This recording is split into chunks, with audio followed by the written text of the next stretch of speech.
Balikan natin ang ating mga karambulista at ang programa Karambola sa DWIZ.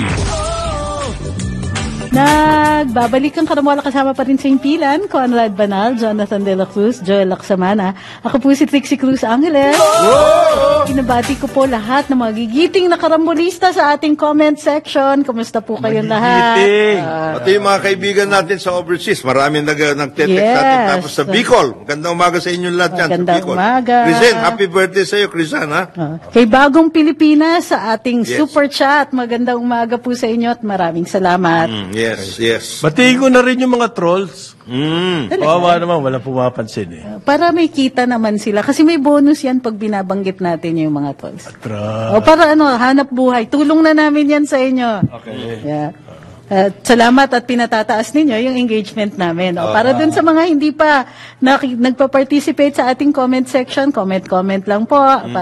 Welcome po ang lahat. Dagdagan po ninyo yan lahat kasi alam nyo yung mga ibang mga sites na pinag-aaway mga kapitbahay. Ang lakas nun!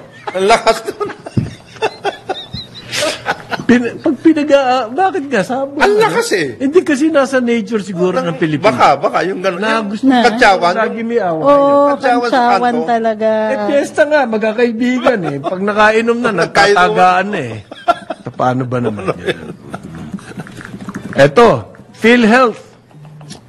Nag-manual daw po kasi na cyber attack. Anak ko, pambihira. May tinatawag silang ginamit. Ano daw? Malware. Cyber attack po. Shutdown daw ang kanilang system, sabi po ng PhilHealth. Sa kanilang advisory. Oh my God. Kanina nga kasabay ko yung iba mga tiga PhilHealth. No. May dala sila sariling mga laptop. So kung kayo daw po ay may transaksyon sa PhilHealth, magdala na kayo ng ID. Para mas nung PhilHealth ID. Kasi po pag member kayo niyan, binibigyan kayo ng PhilHealth ID. Tapos yung record nyo. Naku, paano kaya yan? Hala. Ang hirap nun. Ang hirap na. May sarili ka ba record? By the way, ang case... Yung mga ganyan na kailangan meron kang record, kailangan... Ikaw pa yung may burden ngayon na patunayan na nagbayad ka. Samantalang dapat obligasyon nila na mag-keep ng maayos na records. Down po yung system. Down yung system. Kasalanan. Suddenly, it's my fault. Pero yung case na pretty serious dahil very serious. Nakapasok sila and then humihingi ng ransom. Yun. $300,000. So ito yung cybercrime na maliwanag talagang na matindihan. Matindihan, And PhilHealth yan. It's a major... Pero yung advice, major story. bukod daw sa inyong record, other supporting documents. Ano kaya yung other supporting documents? Para daw po makahingi kayo ng benepisyo. Habang ngayon, wala. Naka-down ang system. Ano kaya yung other supporting documents? Kailangan siguro, yun po ang press release nila. Yun ang press release nila, wala kaming magagawa. Yan ang kanilang hinihingi. Anong pwedeng gawin dito kaya? Wala silang cybersecurity? Meron naman siguro, I'm pero sure meron. nangyari na pasukan sila eh. So, ransomware. May ransom, $300,000. Hindi lahat ng sweldo ng mga executive. Ipunin natin. Pinakamaganda yun. Yun na lang Put it in the fund and just like what happened in this indictment in Southern Florida. Ganun ang ginawa ng subsidiaries ng isang election-related technology provider. Ang tumutulong po sa kanila rito ay ang mismo, Department of Information and Communications Technology. CICC. Yung Cybercrime Investigation and Information Commission Center. Ang kabayaran daw po na 300, mga 16 million yan, more or less. Kayang-kaya yan. Kayang-kaya yan ng mga ibang executives. Kaya-kaya. Regional, lalo na yung regional. Meron nga dyan yung noon pa. Hindi, emitong yung frat Meron? Uy. Kaya ka nga napwesto Ayun. Malabang tong. Kasi yun lang, di ba? Hindi na nga yun yung frat Iba na? Iba na. Wow. Siyempre, panahon. Ang Panahon. Weather. meron na doon yung region, dalawang region lang yan. Ang ano? Yan. Yung matitindi Kaya talaga. nga 60 million? Dalawang region lang. Oo. Di ba nakipaghabulan pa, nagbakbakan pa sila, nagbarilan pa. Dati. Yan daw pong 16 million na yon. Ang gagawin ng mga hackers, buburahin na nila yung mga Yung data. na nakuha nila. Oo. Anong assurance na gagawin nila yon? Number 2, Or i-release nila. So, number 2 daw po, ibibigay yung encrypted na code kung paano nila napasok. Na-post na lang sa web. Yung stolen data, na-post na. Wow. There's this thing called the dark web. Nandun na. Sa dark web? Sa Pinost dark nila web, sa dark web. na-post na po sa dark web. Anong data kayo? Anong epekto niyan sa mga members? Doon ako interesado. Violation ng data privacy. Assuming na mahuli natin. Hindi, tsaka baka mas marami pang makuha doon sa data ng members para ngayon naman atakihin yung mga Members. bank accounts, whatever. Well, members can make use of this. Kung nawala Credit niyo yung mga card. resibo nyo, ayan na yung Ayan na. record ninyo. Download nyo na. So, nasa dark. Nasa dark web na. Ang PhilHealth, ang ginagamit nilang line yung telco. Yes. They don't have a separate. In other countries, for example, Singapore, may dedicated May dedicated line. government line. Yun daw Military. Makakapaghanap pa ba tayo ng ganun, pare? Yun na nga, line lang dito sa DWIC, hindi nga nila may ayos eh. landline. Ako namumroblema ako sa internet. Wala na kasi si President Duterte. Tagabakbak ng mga telcos na yan eh. Bigay ng ultimatum. Grabe grabe slowdown. Bumili ako ng 100 Mbps. Every month, 5,000 ang binabayad ko dyan.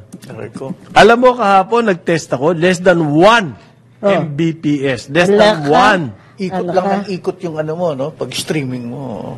Hirap na hirap mo kumonek sa server eh. Anong klase service yan? Wala na kasing umuupak sa kanila. DICT, hindi naman sila pinapansin. NTC. Okay.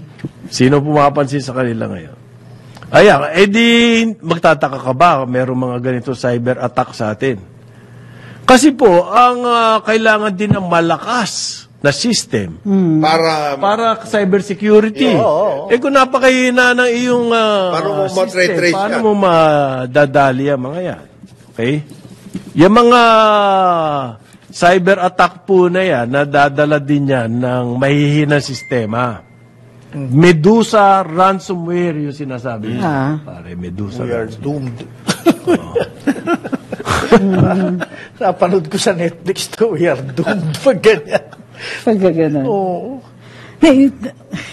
Hindi ba pwedeng lagi mong papalitan ang iyong password? Don't they do that sa government?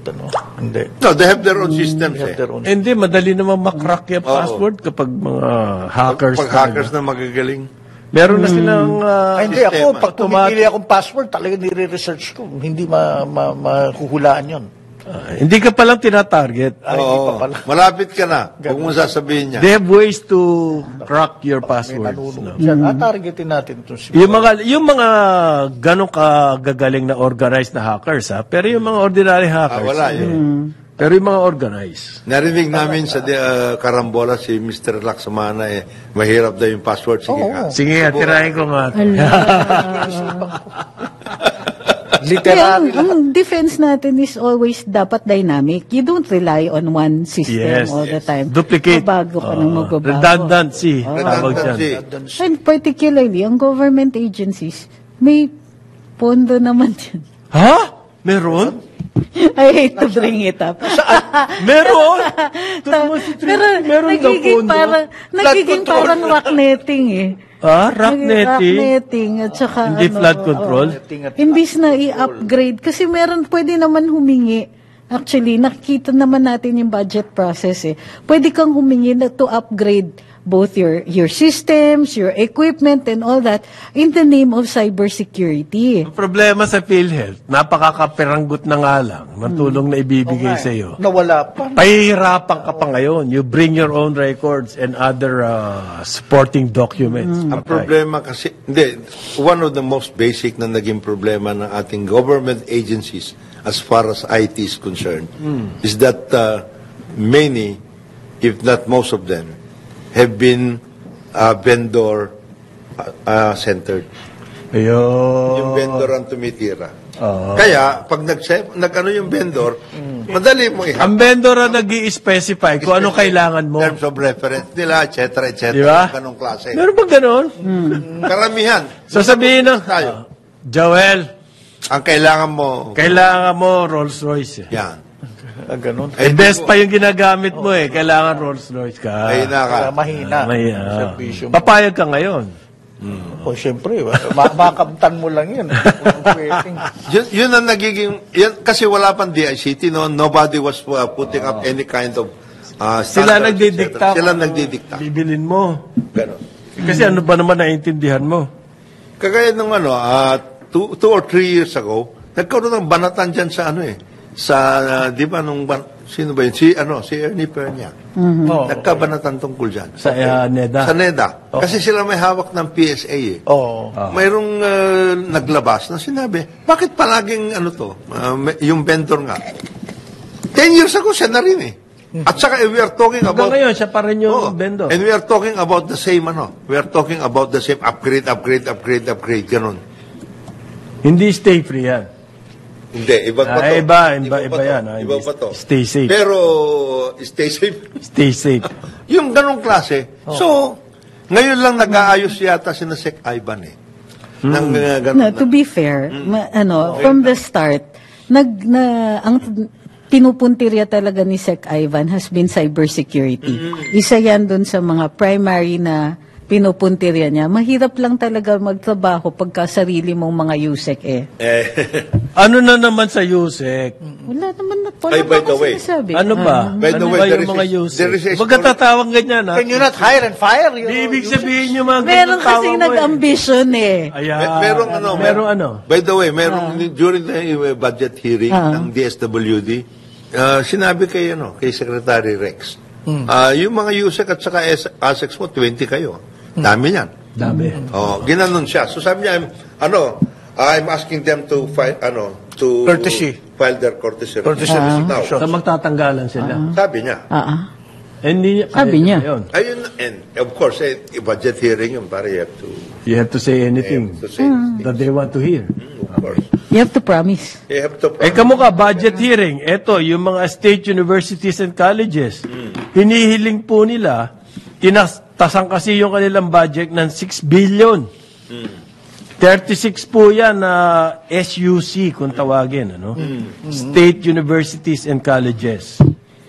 So, next year po, tinastasan sila ng 6 billion. So, ngayon po, hinihingi nila, ibalik nyo naman yan. Ilang college, ilang SUCs? 36. Sino-sino kaya yung mga yan? Baka naman mayroong rason kaya kayo tinatastasan. Number one, utilization. Okay. Ang kanila pong hinihinging budget nationwide, 330 billion. Kasi free tuition at lahat na tayo. Tapos, ang kanilang hinihingi 330 billion. Ang kanilang allocation last year 107 billion. Ang laking increase noon, almost triple. Maraming nagtatransfer from the private school. More than triple. Siyempre, wala ka. Pero ang ibinigay po sa kanila 100 billion. Okay. Yan ang istorya. So, hindi na nga sila nadagdagan, bagkos binawasan pa yung budget nila. Yung 36 na SUCs. Ayan. Inilagay dun sa iba. Kasi nagtaas ng generally, nagtaas yung mga SUCs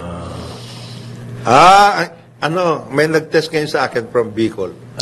Hindi lang daw DSWD ang pinuna tungkol sa number of USECs and ASECs. Ano, PCO rin. Well, meron. Well. Disod. Meron, sabi niya dito, disod. Disod daw. Anong disod? Yung kay Jerry. Human settlements. Hindi, meron namang... Ano kasi, Maraming trabaho dyan. May focus na ngayon yan. May focus na rin yan eh. Pati Kailangan mo na subdivisions yusik, at, pare, pag may focus ka. Importante yon. Importante yan.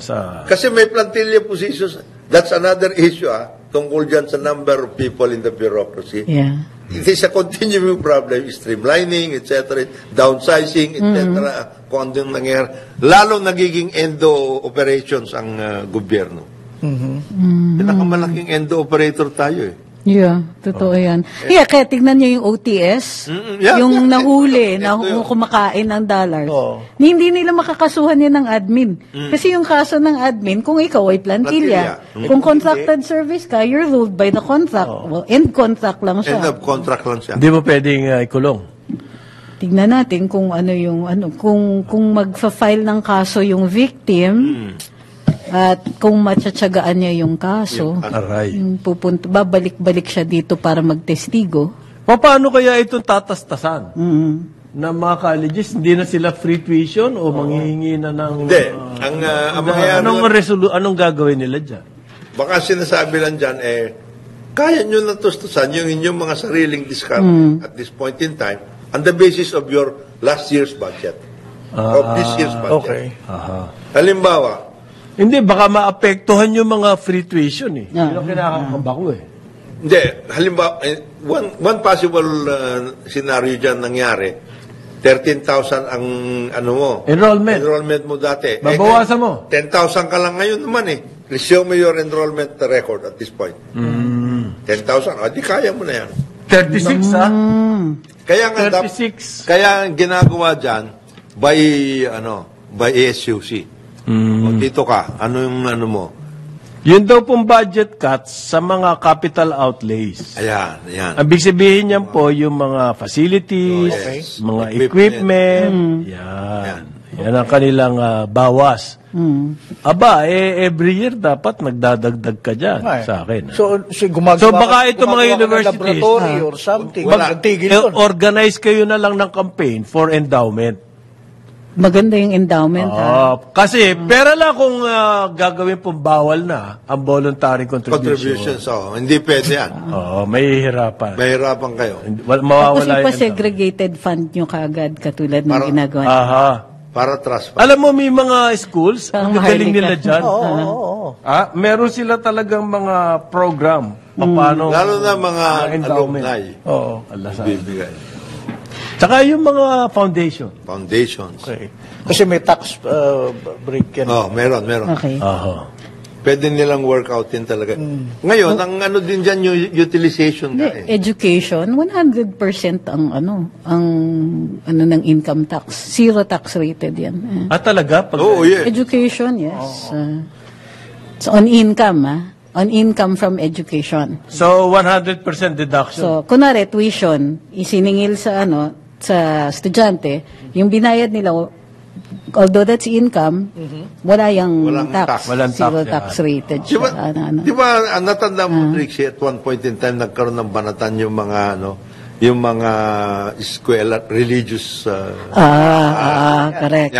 Di ba? Tungkol dyan sa taxation issue. Kasi dalawa yung capability nila. Dalawa yung kanilang tax exemption. Religious institution, tsaka education. So yung kita nila, let's say collections, every Sunday, walang income yan. Tuition, sa mga parochial schools, wala rin income tax yan. So, merong mga nagtanong dun sa mga, let's say, sale ng rosaries, sale ng mga misalet, ganyan. Ayun, taxable yan. Tapos yung mga iba, nagtayo ng mga, on the grounds of the parochial school, nagtayo ng parang mini mall. Tapos yun, ano yun? Yung income na yun, ano yun? Taxable ba yun? taxable siya. Nag-banat. Nagmabot sa Supreme Court yun. So, sinabi mo yun? Sinabi ng Supreme Court, ay hindi, basta mga parokya. hindi siya education-related, taxable siya. Which brings me, yung sinasabi ng endowment sa state universities, at even private university, ito on specific programs or chairs. Hindi yan hindi yan yung buong university. Kaya nga hindi rin income, hindi yan depende kasi kung kunwari meron tinatawag na endowment fund yung university. Yan. Lahat papasok dat. Tapos may mga magdo-donate with a specific purpose. Pwede yun. So hindi siya ipapasok sa endowment fund. Kasi yung endowment fund, that's isang buo yan, tapos yung university magde-decide or meron silang priorities. But usually sa private sector, I'm familiar with this dahil dati in previous life sa corporate ako, ang utos lagi usually ng specific dapat ang bibigay mong endowment. Para saan yan? Para saan yan? Hindi pwedeng sinasabi. Halimbawa, endowment mo, professorial chair. Or for architecture. NAIA privatization. Okay. Specific yan. Hindi lang specific. Infrastructure yan. Super yan. Sobra naman yun. Detailed. Endowment. Sobra naman. Professorial chair. For NAIA. Ang tawag na doon, consultancy. Ito, endowment for teaching position in Harvard for Filipino language. Ayan. 2 million. Endowment yun. And then take down the report. May endowment din ba yung take down the report? Wala yan. Trixie, tatawa ka eh. Kagaya nung tuition ang tawag doon. Tuition. Learning experience Yan. Ayan. Yan. Meron niya. Kagaya nung kay dating the late Secretary Albert Rosario, meron din siya sa... Meron, ano naman yun? Parang foreign or something. Foreign relations. Meron na bang kurso ngayon? Meron foreign service dati sa UP. So, lyceum. Foreign service. Continuing yan. Hindi lang yun. Ako, ang proposal ko is government research should be done through the academe. Yes. Doon tayo magpunto. Kasi sa academe, may testing, may vetting. It's may automatic yung peer review nyo. Walang troll. Ang nangyayari kasi pag government-funded research, walang nag-vet. Halimbawa, there's a certain cultural agency na mahilig magganyan, research. Tapos, pag na-publish na yung libro, makikita ng faculty sa iba't ibang universities, pagtatawanan, take Hindi it apart. Expert. Because it has not been vetted through the academic processes. So, yung research na ganyan, dapat in collaboration with the university. Tapos, because it gets a publication that will be credible, mas madali na mag-invest yung mga tao dito sa mga government-sponsored research. Yung government-sponsored research kasi nagkakaroon ng commingling with private sector research. Swilig. Swilig? Mga ganon. Yung Sanofi. Yeah. Commingled funds. Oh my gosh. Magkabalik ang karambola. Oras natin, 9:32 ng umaga. Balikan natin ang ating mga karambulista at ang programa Karambola sa DWIZ. Nagbabalik ang karambola. Kasama pa rin sa impilan. Conrad Banal, Jonathan De La Cruz, Joel Lacsamana. Ako po si Trixie Cruz Angeles. Nakasuhan si Andy Bautista. Yes. Bakit? Bakit? Oh my... Well, meron na nga siya. Bakit naman? Money laundering. Money laundering? Meron na nga siyang kaso dito, kinasuhan pa siya doon. Hindi, wala siyang kaso dito. Hindi ba yung kay Tricia? Final niya sa NBI. Hindi siya. Na Mona Lisa siya doon. Ano yung Mona Lisa? They just lie there. And they die there. They die there.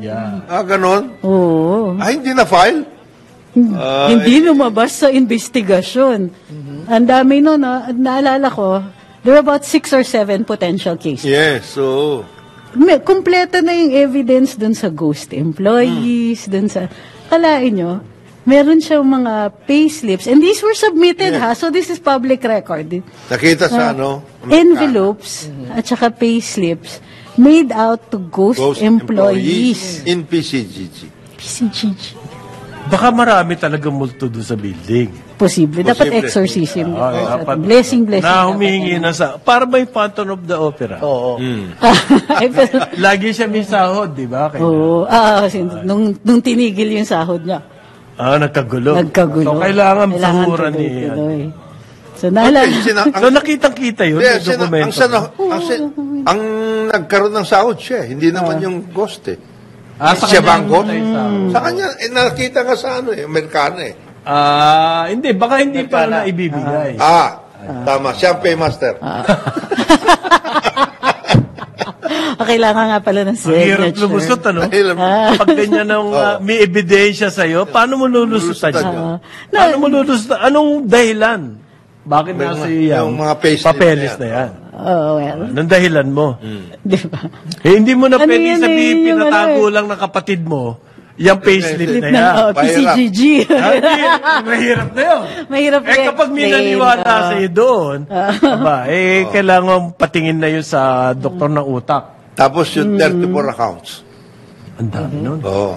Na less than 500,000 every. Deposit. Pero consistent. Exact amount. Consistent. Yung talagang... Covered ba yun ng AMLA? A little below the AMLA. Dapat hindi naman nasa ng AMLA. Dapat meron ng... Hindi, katakot-takot na red flag na dapat umiilaw dun sa AMLA Walang nangyari. Hindi, less than 500,000. Oo. Pero below the radar. Actually, less than 400. Less than 400. So... Yun yung, very consistent. Hindi alam mo na merong... Although, tama ka, nandun yun sa anti-money laundering law na yung consistent na pag-ano. Pero it has to be unexplained. So, ang problema... tinanong mo ba? Yung bangko... Tinanong mo ba? Ano ba? Bakit ganyan kadaming... Ba't ko tatanungin magkaklase kami? Since high school. Kung magkaklase, ang rule dyan, walang tanong. Section A. Kamusta kayo? Hindi, bakit buhay pa yung bangko yun? Parang deposit yun. Hindi wini-withdraw. Bakit buhay? Hindi, kumbaga, BDIC o kaya Central Bank. Yung AMLC na yan, wala kasing nag- and by the way, nung time na dumaragsa yung issue na yon, di ba, hindi na freeze yung accounts. Okay. And therefore, di ko alam kung nandun pa rin yun sa bangko na yun. Na-question yung bangko dun sa Senate hearing.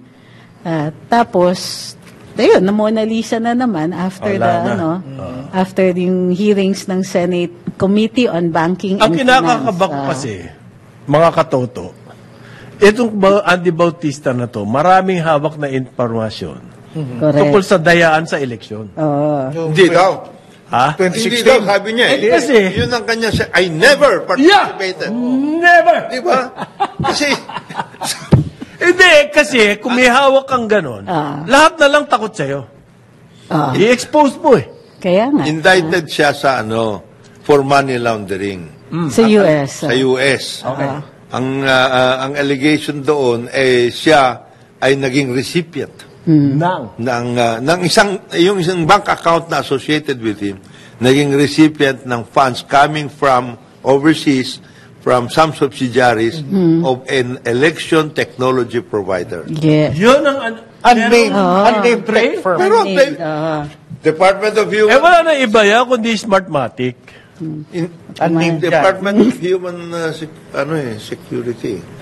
Nakatrace. Homeland Security ang tumira. Sa US Pag ikaw ba naman, Department of Homeland Security, parang kung ano na lang resibo na kukuha mo? Following a tip. Para maisampa yung kaso na yun, grabe ang prueba, ganyan ng Amerika sa law enforcement. Correct. Pero grabe ang prueba. The tip came from T-shirt. Well, the lesson there, hell hath no fury. Yan. Like a wife scorned. Ayan! Totoo ba yun? Sexist yan. Sexist yan! Sobra ka sexist. Ikaw, Joel. Sexist ka. Kahit hindi ako scorned, nakakatakot ako. Pero yun ang Homeland Security. Department of, Homeland. yun ang sinabi na ito. Certain subsidiaries, Taiwan pa nga yung iba. Taiwan. They pulled resources in order to come out with that amount. Na binigay doon sa isang account associated with... Bakit? Dapat siguro, imbestigahan na natin dito yan. Alin, Yung claim ng Homeland Security na it's a subsidiary of an election technology provider. Sino ba ang election technology provider dito for the past 15 years? Walang iba po kundi Smartmatic. Merong iba. Ba't hindi natin imbestigahan yan? Ito ang sabi ng COMELEC. Wag na ho natin pag-usapan yung vote counting machine. Iba na lang ang pag-usapan natin. Yan ang sabi nila sa Congress. Noong tinatanong siya tungkol doon sa shabu. Yung shadowed by one person, shabu. Okay. Yun ho kasi sistema natin, yung balot. Yung mahaba yan. sinishade. I-shade mo yung bilog. Sino ipoboto mo. Meron na huli on video na isang tao, sineshade niya, kapal na dami niyang balot na sineshade. And that was caught on video. And therefore, that's a problem. Ang sabi po ng COMELEC, wag na nating pag-usapan yung vote counting machine na binenta po sa atin ng Smartmatic na napakalaki, doble-doble na kinita nila. Una, nilis. Pagkatapos nilis, binenta sa atin yung luma. Binil naman natin. Diba? Tapos, binentahan tayo ng maintenance. They will maintain that. Sobrang patong na ng kinita sa atin. Grabe ang gulang. Ang dami ng kinita sa atin yan. So, yung kaso na... Yes, yung kaso na yan ni Andy Bautista, it points to Smartmatic. Wala nang iba. Very dangerous din. Yung sinabi kaagad ni COMELEC Chair Garcia na there's no reason yet para presumption of innocence. Itong Smartmatic. Of course not. Presumption. You're talking about the electoral process. At sa electoral process, admin yan and it relies solely on the trust of the people. Yes. For it to Yun be po mahalaga. So every time there is an issue about trust in the system, it has to be investigated. Hindi pwede sabihin ng COMELEC na, ay hindi, wala yan, wala pang yung credibility po ng elections, that's the priority. The integrity of the elections has been proven by way of the Supreme Court decision. Yan ang sabi ni Andy. Sabi ni Andy. It's one of the most... it was the cleanest. Cleanest! Sabi ni Andy, we're talking about the 2016 elections kasi. Kaya nga may mga senador dyan na hindi dapat senador Yan ang problema natin Totoo. May mga senador na hindi naman dapat.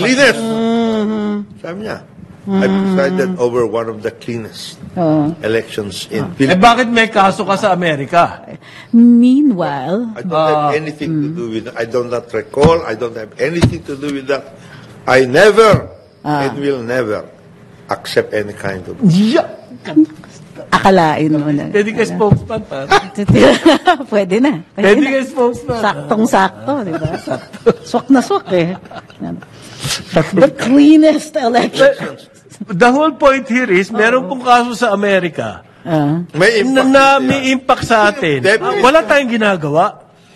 Alaman natin, ang laki na epekto sa atin yung election na I'm sure cheating. mapapansin ni Secretary Boy na hindi gumagalaw ang NBI. Even now, several days after the news has come out, dead At saka COMELEC. Hindi, COMELEC nga ang sagot nila. Election-related yung kaso sa Amerika. Pwede pa daw ang Smartmatic ngayon. But wait meron silang statement dun sa sinasabi ni na General Rio. Tungkol dun sa the Smartmatic. COMELEC published yung mga transmissions in the last elections. Okay. So, based on that data, may questions si na General Rio. Hindi sila sumasagot. Ang COMELEC? Oo. Ano yung question nila, General Rio? Bakit yung, inamin ng COMELEC that the transmissions in the last elections in certain areas did not come from the voting centers. Saan galing? But rather came from a private server. Sino And may-ari ito ng ang private basic- Yeah! related or sort of related dito sa sinasabi ng COMELEC na pwede pa naman daw mag-participate Ayan, in the next elections. pwede pa. Alam mo, sa akin, there's nothing to be afraid of, COMELEC. Investigate because this will help settle the doubts. They're going to be raised, so you have to be ready. Sagutin ninyo with your expertise, kayo yung nakakaalam Alam ng nyo lahat yan. ito. Alam nyo lahat. Para Hindi, mapalagay sobra ang naman loob ng mga tao. Kaya raw tahimik, baka tatakbo. Kailangan yung COMELEC. May tatakbo. Kailangan yung smart. May mga tatakbo pa. Meron kaya tahimik. Oo. Edi, baka ma-jeopardize yung kanilang pagtakbo. So, malalaman natin. Kaya nga, Sobra naman to, no? This is Very- the time. I think more of their sinasabi, the origins of the case Yeah. filed by the Homeland Security are tainted or spurious at best. Yun ang Yung argumento sinasabi ni Andy Bautista sa kanyang cleanest Twitter election. X. Cleanest ever. Cleanest ever. Presidente na ngayon tinaran. Inano ninyo eh. Kaya nagkakaroon pa din ng traction doon. Dahil di ba nagkasuhan yung mga Smartmatic, Fox News, kung saan. Dami nilang kaso doon. Hindi, sinuka nga yan sa ibang Stool in the box. Sa Amerika, yung Smartmatic or their subsidiary. Sinuka yan eh. Sinuka. Kaya ngayon tuloy-tuloy yan. Tuloy-tuloy din sa Amerika yan. Itong Election season sa Amerika. This is gonna attract a lot of media coverage. Sigurado yun. Tapos andyan yung EDCA, yung mga ganyan. So US interest in the Philippines. Medyo maano yan. Ang media, meron po may attention dyan. Focus. Pang-tourism lang yan. Hindi pwede. Hindi pwede sa election yun. Pang-tourism yung focus. We focus on various markets. Iba yata. By the way, You focus kayong mga on various markets. mga taga Bicol, ang dami yung mga sinasabi Kailangan daw yung focus, lalong-lalo na sa mga kasi nahihilo na daw yung mga regional directors ng mga agencies sa dami na nag-uutos sa kanila ng mga USEC. Kaya kailangan ng focus. Hindi nila alam kung sinususundan na nila. Kakalito naman ito. Meron mga tapos meron lumilitaw, ayoko kasing pakitain itong mga trolls sa lack of logic nila. Ibig sabihin daw, nandaya din si Inday. We're not even talking about that. Ang sinasabi natin dito is the confidence in the electoral system, which is necessary for it to work. Kung pinagdududahan natin yan, then people don't go to the polls, the gulo yan, political, etc. Nobody is even talking about Pandaraya dito. Bakit kayo nandun na kaagad? At bakit si Inday kaagad ang pinag-iisipan ninyo? Alalayo nyo. Naiintindihan na if the whole data can be manipulated, part of it can be done also. So, hindi... wag yung mga ganyan illogical statement sa comment section na paghahalataan yung boss ninyo dyan, ha? Uy! Pong boss. Kaya, hindi nahalata yung mga boss ng mga regional directors Oo nga naman. Sa dami daw na nag-uutos sa kanila, hindi na nila nahihilo na sila. Nandun lang sila sa opisina. Meron lang akong konting good news. Okay, good news. Good news. Ang kita daw po ng NAIA this year ay aabot na sa 15 billion. Yes. Nice. Kaya dapat i-privatize. 15 billion. Just in time po. Para maibigay sa winner ng privatization. Ano yan? Statement coming from NAIA? From GM. Brian Ko. GM, asahan mo na, matatanggal ka. Ba't mo dinidisclose yan? Privatization nga. Why are you still... Di ba? 15 billion Dapat ang pinag-usapan a year. Ang pinag-uusapan natin dito, 15 years, pare. Ilan yon? ang pinag-uusapan natin dito, we have limited it to 12 billion eh. Ngayon, sasabihin mo, 15 na. Walang loko Ikaw, tong si Brian ko. Mali ka, Brian. Didn't get the memo. No, didn't Babasta ka kasi ng mga memo sa'yo. You talk with Undersecretary Lim, Bobby. Kaya naglalaway na nga dyan yung mga consortium eh. Ang matindi rito, sumali San Miguel. Tara! It's gonna be a good fight. I believe. For a certain May ano siya, may restriction. may He has to be part of a consortium. Dali-dali nun. Mag-consortium. May mimili siya ngayon kung sinong kasama niya. Sasamahan niya. Sino-sino ba mga, yung mga bumili ng bidding? Anim na raw. GMR. GMR. Ano yan, GMR? Yan yung Indian. Yan yung sa Cebu. Ang balita, yan daw sa Cebu. Gustong bilhin na. Nabili na. Nabili na. Nabili na. Late ka na naman, pare. Late. Nabili na yan. Nagkabilihan na Part of pala. the whole package. Nagkabilihan. Panglaw. Nabili na. Oh my God. Nabili na yan. San Miguel. Tapos yung consortium ng Aboitiz, Ayala, yung mga realist, paborito mo, mga real estate. Yung mag-aagawan. Sige. Manila International Airport Consortium. Etong Spark 888. Hindi ko Nako, ito eh. bago yan. Bago yan. Asian Airport Consortium. Baka may mga jokers dyan, ah. Meron. Kasama na yan sa mix. Kasama sa... What? It's a gamble, Panggulo. di ba? Kumbaga sa text, panggulo. Or pang-legitimize. Ayan. Na totoong Hindi nila kaya na hindi yan biding-bidingan. Hindi nila kaya San Miguel dyan. Ay, kaya nga, pass the popcorn. Oy, Brian. mangkukus ng NIGA popcorn of ngayon. Pero tapusin mo yung listahan mo, pare. IGA of Turkey. Asian Airport Consortium. I-research ko yan kung sino-sino yung mga yan. Ha? At Yung Spark ang medyo... by December daw po, magkakaroon, minamadali talaga. And by next year, i-award. Wow. December on terms of reference. Ha? December. Ilalabas. Okay. Tapos daw po, ang NAIA ngayon, Pero teka, wala sa listahan mo si MVP, di ba? Nandyan. Umalis siya sa doon sa consortium. hindi ang MVP Malis ngayon, sa consortium. ang pinupuntirya, yung MRT3. Iba yun, pare. Nagastosan na ba? Hindi yung MRT3, binibid out yung maintenance. Oo. Ang nag-submit ng unsolicited proposal, San Miguel. Oo. Okay. So, dapat tapatan.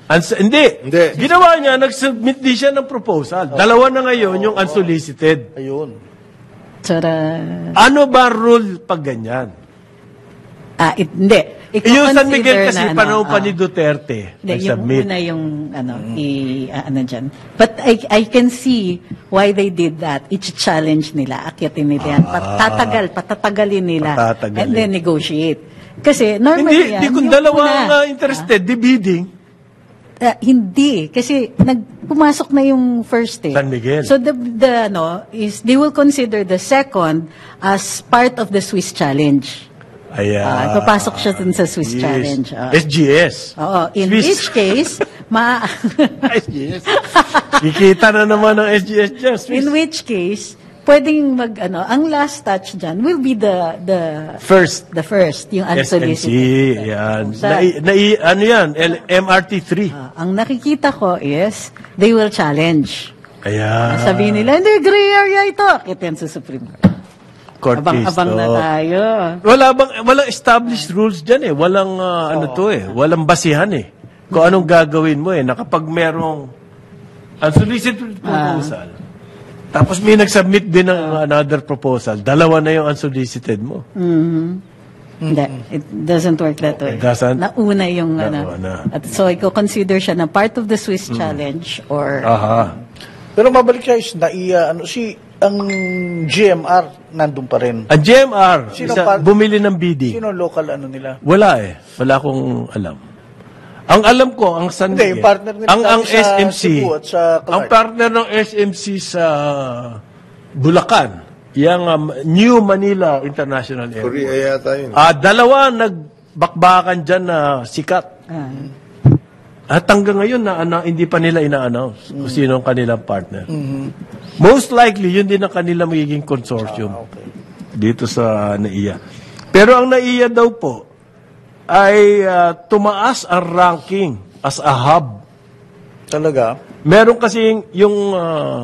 Pampataas lahat yan ng bidding operations eh. Di ba? Kung napapansin mo, the terms of reference... Daming good news eh. Daming good news na iya eh. 15 billion. Yan. Tapos ngayon, tumaas ang ranking as a hub. Yung kasing, there's an... that sweetens the pot, Ika. Yes, that sweetens the pot. So, alam mo, hindi yung good news para sa aming mga nakatira sa paligid ng NAIA. Baku-baku lahat ng kalyeran. Ayusin niya pag na-privatize. Yeah. Hindi totoo yun, pare. Asa ka pa. Hindi, 15 billion eh. Doon sila interesado. Yung OAG ang nag-ano po nito. Yung OAG, Official Aviation Guide. Okay. It's hindi hupa po yan. It's a long-established, very credible, Kaya nga, kaya... it adds luster to the private. Yan! Adds luster. Kumikinang! Tumaas daw as a hub. Ang problema ko kasi dito, yung OAG, ang daming isinusukat niyan. Doon sa ibang kategorya po, medyo kulelat siya na iya. Ang binabanggit lang nila ngayon, na tumaas yung position as a hub. Okay? Kaya nga tayo nagkakasiksikan dito sa NAIA. Sa dami ng tinanggap natin na foreign airline, tawag nito, landing rights. Kaya sumisiksik dito eh. Kaya nagkakasiksikan eh. Okay? At ang matindi ron, ipinamigay ng Pilipinas yung mga rights without corresponding, ano ba tawag doon? Reciprocity. Hindi naman tayo binigyan doon sa Middle East. Whoa. Puro Middle East Airlines yan. Kasi very lucrative yung OFW market. Yes. You think? What? 10 million? More or less. Who come home at least once a year? What? You think? What? Yung newsman lang, 2 beses umuwi yan. Newsman.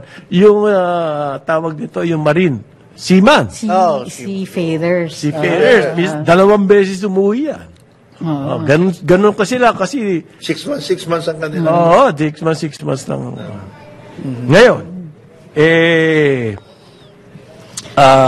tapos hindi, nung nagdagdag tayo ng landing rights and all that, hindi din bumaba sa competition yung presyo ng mga nila. Because of the airport. That was the idea, na para bumaba yung presyo ng open skies. airfare. Ang daya pa nun. However, ang dayang ginawa nila. Panahon ni Pinoy ito eh.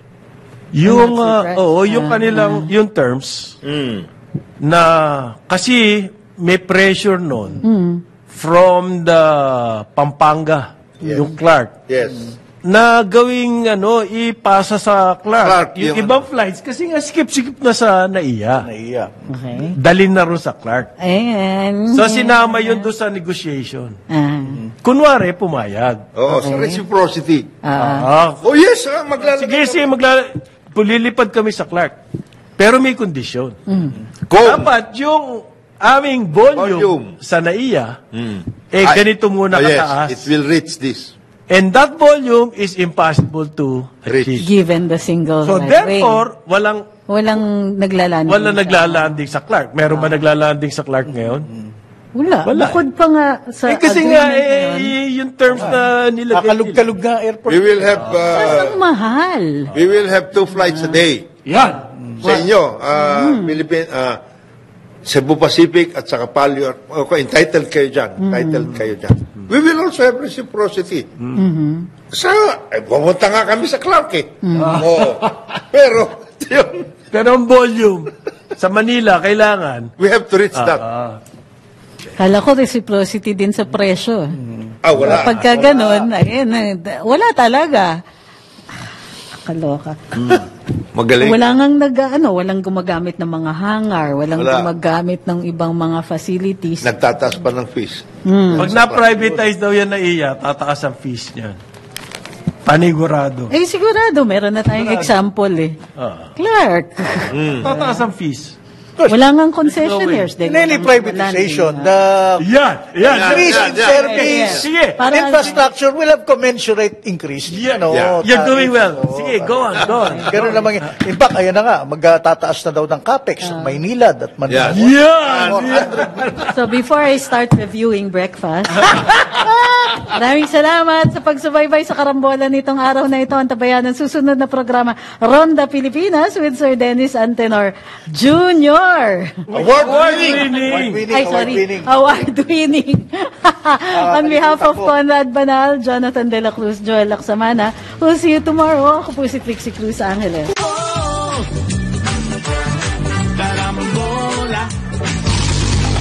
Sumayin niyo ang programang Karambola sa DWIZ. Hanggang sa muli, tayo'y magbabalik upang ihatid ang pagtalakay sa iba't ibang mga issue. Dito pa rin sa programang Karambola sa DWIZ.